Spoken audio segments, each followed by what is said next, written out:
श्री शिवाय नमस्तुभ्यम महाराज। एक बड़ा सुंदर प्रसंग यहां पर आता है भगवान शिव की कथा में। औरव ऋषि की बेटी थी शमी और धौम्य ऋषि के पुत्र थे मंदार। मंदार आंकड़ा पुष्प, शमी औरव ऋषि की बेटी। जब बड़ी होती चली गई तो वो औरव ऋषि की बेटी शमी ने जीवन में कुछ किया ना किया, पर एक काम औरव ऋषि की बेटी शमी करती रही कि भरण पोषण में अग्रणी रही।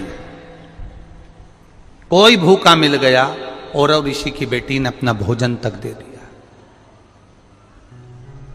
ये बेटी का जीवन होना चाहिए। कई महाराज औरव ऋषि की बेटी शमी उसमें की थी, अगर उसकी थाली में कुछ भी नहीं बचा चलेगा, पर सामने वाला भूखा नहीं रहना चाहिए, उसको जरूर खिला देना। ये बड़े विचित्र शब्द हैं, जरा शिव महापुराण के इसको समझ लेना कि शमी का पेड़, जिस शमी की पत्ती में कांटे होते हैं, जिस बेलपत्र में कांटे होते हैं, और जिस आंकड़े को मंदार के फूल में वो दूध होता है कि आंख में चले जाए तो आंख बेकार हो जाती है, वो दूध होता है जो जहर का काम कर जाता है, ये सब शंकर भगवान को चढ़ रहा है। शमी जिसमें कांटे हैं, बेलपत्र जिसमें कांटे हैं, मंदार का फूल जिसमें जहर भरा पड़ा है, धतूरा जिसमें जहर भरा पड़ा हुआ है, ये शिव को क्यों समर्पित है? ये शंकर को क्यों चाहिए? ये शंकर के पास क्यों जा रहे हैं?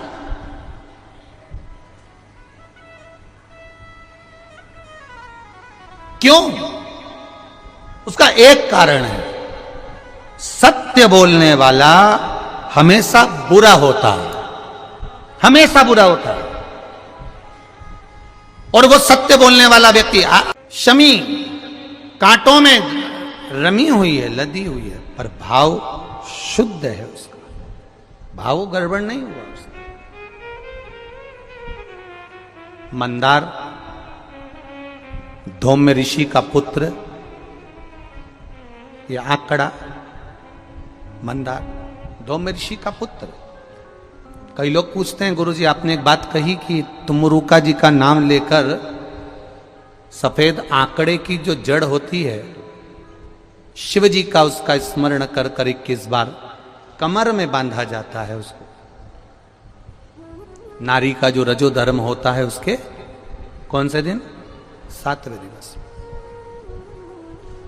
क्या इतना उस मंदार का उस इतना वर्णन होता है उस सफेद आंकड़? तो यहां शिव कथा कह रही है, शमी कांटों में रहकर भगवत भजन कर रही है, और मंदार जो स्वयं धौम्य ऋषि के पुत्र हैं, वो साधारण नहीं है। धौम्य ऋषि का पुत्र मंदार, वो आंकड़ा साधारण नहीं है। वो आंकड़े की जड़, वो आंकड़े का पुष्प साधारण नहीं, मंदार का पुष्प साधारण नहीं। शिव भक्ति के अंदर लिए शिव महाराज। मंदार शौनक ऋषि के यहां पर विद्या अध्ययन करने के लिए गए। अब धौम्य ऋषि के पुत्र जब विद्या अध्ययन करने के लिए शौनक बाबा के यहां जाते हैं, शौनक ऋषि के यहां पहुंचते हैं, तो एक बार भुषुंडी ऋषि,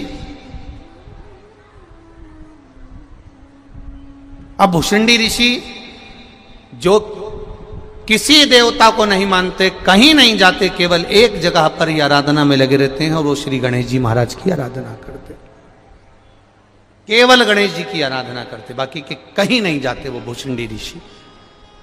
अब भुषुंडी ऋषि जो गणेश जी की आराधना में लगे रहते, समय बीतता गया।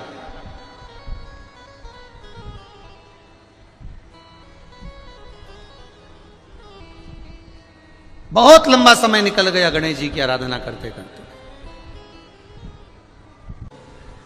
आज भुषुंडी ऋषि आए और भुषुंडी ऋषि जैसे ही आए, गणेश जी की आराधना में लीन है, भगवान की भक्ति में लीन है, कोई मतलब नहीं किसी से, अपनी आराधना, अपना तप, अपनी साधना और उसका बल, इसके सिवा कुछ नहीं जानते भुषुंडी बाबा।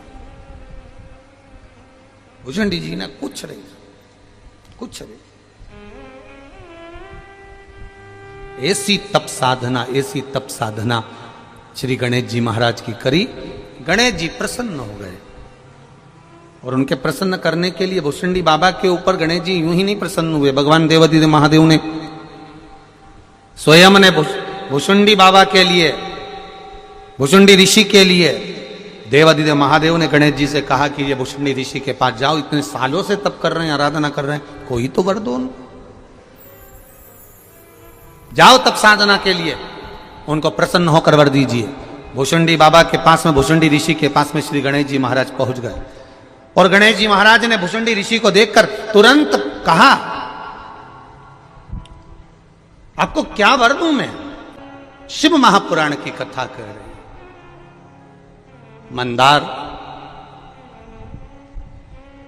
शमी दोनों का मंगल विवाह हुआ। मंदार और शमी दोनों का मंगल विवाह हुआ, दोनों का मंगल विवाह। और दोनों का जब मंगल विवाह हुआ, दोनों का विवाह होने के बाद में दोनों घूमते हुए भ्रमण करते करते करते करते जा रहे थे, भ्रमण करते करते जा रहे।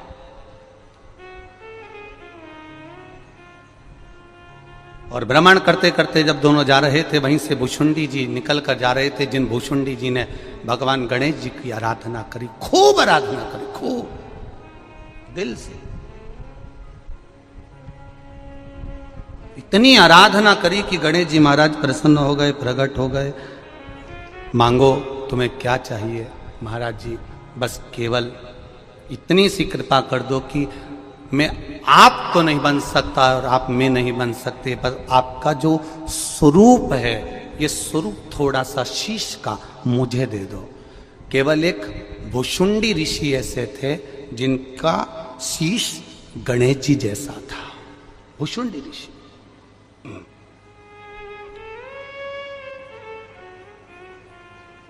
जिनका शीश गणेश जी जैसा था।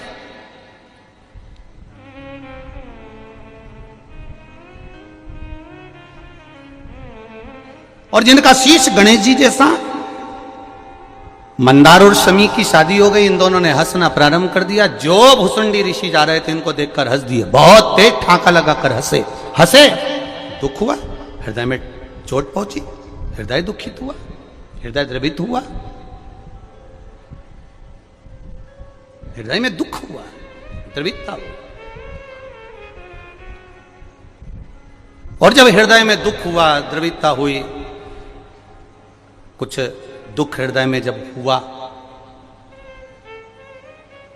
तब भुषुंडी बाबा ने क्रोध में आकर कह दिया, ए मंदार, शमी, मैं तुम्हें श्राप देता हूं, मंदार और शमी मैं तुम्हें श्राप देता हूं कि तुम दोनों जड़ हो जाओ, वृक्ष हो जाओ। शमी, मंदार वृक्ष के रूप में हो गए, खड़े रहे, विनती करते रहे, ये श्राप ठीक नहीं, कृपा करिए, कृपा करिए, दया करिए, करुणा करिए। तब देवादिदेव महादेव कहीं देखिए,